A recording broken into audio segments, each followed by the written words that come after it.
Letterboxd is an app where those really annoying brown-nosed kids from film school could go and have a safe haven. They could go there and complain about how they could make a better film than Christopher Nolan if they just had the chance. Now it has taken a turn. For once that was critiques has now turned into comedy. And now the aim of the game with Letterboxd is to come up with the most outlandish, funniest, craziest out-of-pocket review possible to get that #1 spot on the homepage. So if the Oscars that had just happened a week or so ago, I thought it'd be a good time to go through the reviews of the films that were nominated. Also, the #1 rule for this is I can only look at the reviews for the films I've seen myself, so Oppenheimer is out for this one. Oh, the guy that does film hasn't watched Oppenheimer yet? Oh, the best picture ever? Yeah, it's like 3 hours long. Do you know how much mental preparation I need to watch a movie like that? It took me like 3 years to watch Interstellar. Fucking chill out, I'll get to it, okay? And also, I will be spoiling the hell out of these movies, so sucks to suck if you haven't seen them. Poor Things. Now, this movie, I really enjoyed. It took me a hot minute to get into it, but once I was in it, boy, I was strapped in. I'd give this movie like 3.5 stars, and the best way I can describe this film from a film perspective is you are in film school and you're about to graduate. Just stick with me on this one. And to graduate, you need to do your final film. All right, the short film that you're going to submit for everyone to see. And it's the first day on set, and the DP turns to you and he asks you the most important question: how are we going to shoot this? And then you, as a director, you reply with this: yes.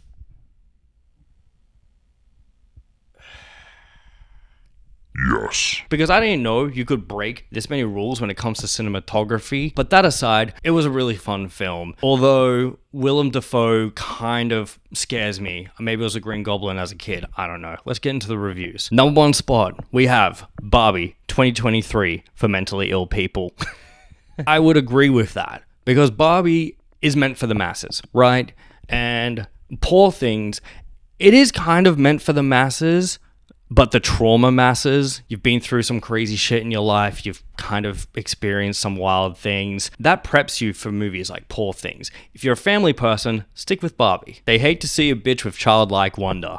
I really enjoy this review because it feels very true. Coming from a millennial, growing up, you weren't allowed to daydream, okay? It was like forbidden. But if we didn't daydream, we wouldn't have insane films like Poor Things, okay? And that's not including daydreaming of Emma Stone getting her back blown out for 2 hours. It's irrelevant. Tag yourself, I'm the socialist lesbian whore.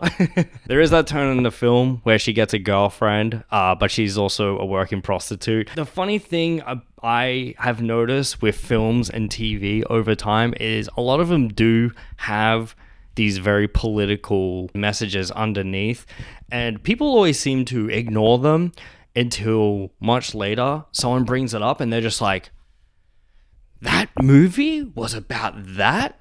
Like, how did you not know that this movie have these kind of themes? You know what I'm saying? Like, were you just hypnotized by Emma Stone's nipples for 2 hours and you just kind of forgot the messaging, just sitting there just drooling like an idiot? Close your jaw, you look like a fucking weirdo. The people who don't like sex in movies are gonna have an aneurysm when they see this. This was a very uncomfortable experience because I saw this in a packed theater with all of my friends. Luckily, it was just the friends. I really fear for the people that do see this film with their parents because looking at the trailer, there is no kind of indication that I would say 60% of the movie is just sex scenes, so be prepared for a lot of that. Unless you're into that, then you can do the double feature where you go to Dune 2 and you can get the crazy popcorn bucket, you know the one I'm talking about, and then make your way over the Poor Things. You see what I'm saying? Someone said, watch this with my mom. You see what I'm saying? You can't go to see this movie with your parents, okay? They should put that in the trailer. They really should have put that in the trailer. Do not see this movie with your parents. When Nicole Kidman said we come to this place for magic, this is what she meant. Shout out to Nicole Kidman for those AMC ads that don't air in Australia, which is very funny for an Australian woman. But what kind of magic are you talking about? The magical trams flying through the sky in Portugal? or the magic in the bedroom. This is what happened to Barbie after she went to the gynecologist. I can actually see in like an alternative universe how those two movies could actually play out. You know, the end of Barbie, it's all whimsical and it's all fun. But then she does go through a dramatic experience, and that's the start of Poor Things with her throwing herself off a bridge. Hollywood, give me a call. Ideas, I'm fucking full of them. Well, speaking of Barbie, let's move on to Barbie. Barbie, from a production standpoint, I think it's incredible. The messaging, everything across the board was a fantastic film. I would give that like full stars, 100%. But what I most enjoyed about Barbie was the fallout from all of like the right-wing dudes. You know, Ben Shapiro made like a 40-minute review, and all these guys kind of went on about how this is like toxic for men. And it's like, hey buddy, don't you think men have ran enough as it is, especially in the film industry? Take a back seat on this one. Let Greta take the wheel, okay? The top one. She's broken with all the parentheses. Mad throwback to the MySpace era of being an emo kid. It's short and effective. I can see why this one's number one. Can someone please check on Alan? I'm afraid he's gonna kill himself. This is where the Barbie Poor Things universe kind of creates. Because now we need to have a separate film of Alan in his villain era, directed by Jordan Peele. I think that would be a fucking hit. It would be funny, it'd be scary, and most importantly, it'll have Michael Cera. Dropping the kids off at Oppenheimer so the adults could watch Barbie. This is like my preconceived opinion about Oppenheimer. I'm sure it's a fucking incredible film. I love Christopher Nolan, but, you know, movie about big bomb, go boom. Barbie, just too iconic compared to Oppenheimer. Sorry, I can't wait for all the bros to get into this comment section. Historically inaccurate film, all of my Barbies used to scissor. Now, what I'm really understanding about Letterboxd is there is mad bisexual energy on here, which is great. We need more of that in the world. I can definitely see this becoming more of like a Tumblr platform, which in reality could actually be very healthy, because we need more safe spaces where we can just go and talk shit, and we don't need these deep, crazy messages from these bros that read one book in their lifetime and they think that everything is deep. Can meet up in the men's bathroom, see you there.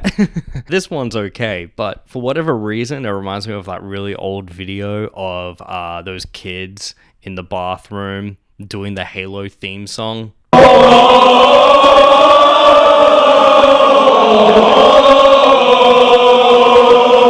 Iconic piece of internet. See what I mean? The internet's kind of ruined my brain.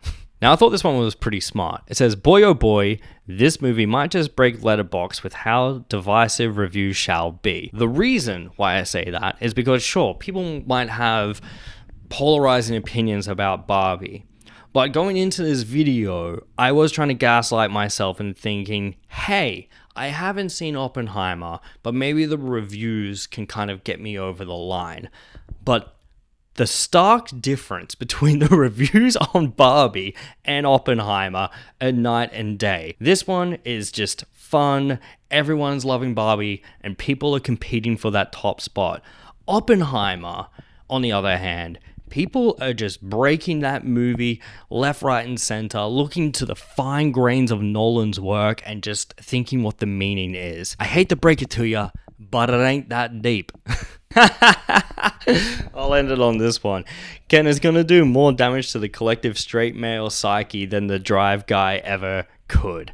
It's really funny because I think people looked up to Ryan Gosling, both men and women, because they had this perceived bad boy effect about him, right? Especially for dudes. And I don't know, you can get kind of meta about this if you want yourself.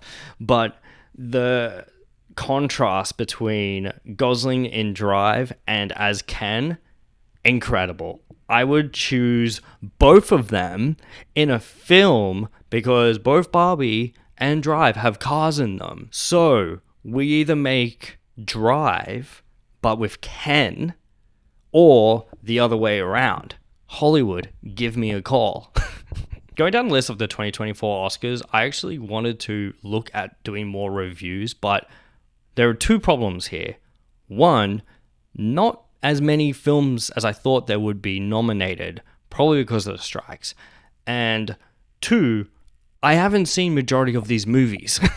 Aside from Oppenheimer, I really wanted to see Killers of the Flower Moon. Haven't seen that yet. I also want to see the Godzilla film that took home Best VFX. Oh, and I really want to see American Fiction as well. So those are kind of like movies that I'd like to look at the reviews of that I haven't watched yet. So if you want to follow up on this, let me know. But I really want to do more of these because Letterboxd is just so fun now. And we need more platforms like this, especially with the demise of Twitter. Sorry, X. If you want more of these, let me know. If not, too bad. I'll probably do some more because this is my channel and I can do whatever the fuck I want. See you later.